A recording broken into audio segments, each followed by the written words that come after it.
After finishing third in the presidential election, Jean-Luc Melenchon has now set his sights on the Prime Minister's job. The veteran far-left leader is behind a new electoral alliance that, along with communists, includes socialists and Greens. Melenchon calls this the third round of the presidential election. Many of his supporters backed Emmanuel Macron in the second round just to keep out the far-right's Marine Le Pen.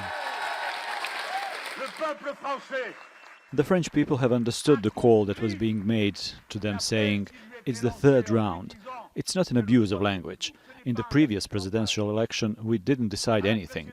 We had a default vote, reaching out to everyone. And there, again, it starts again.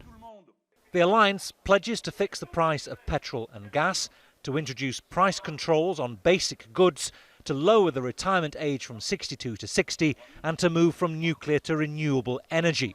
And Melenchon wants to take France out of NATO. I support the environmental measures being proposed because we have 3 years to save the planet. Also the fixing of prices because a large part of the French population lives in poverty. The potential is to persuade those people who are against Macron to actually come out to vote. France's centre-left was all but wiped out in the presidential election, creating the space that Melenchon and his alliance has moved into. We need to mobilise the voters of the left, but also convince those who are fed up with politics and for too long they have been forgotten by politicians.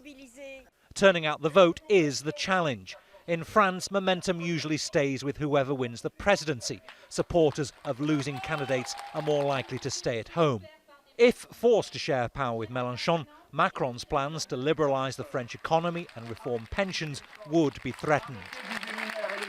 Now, the latest poll suggests that Emmanuel Macron's coalition of centrists could lose its majority in the National Assembly, but it could remain the single largest party. So then they might try and form alliances with smaller conservative parties to keep out Jean-Luc Melenchon. Bernard Smith, Al Jazeera, Paris.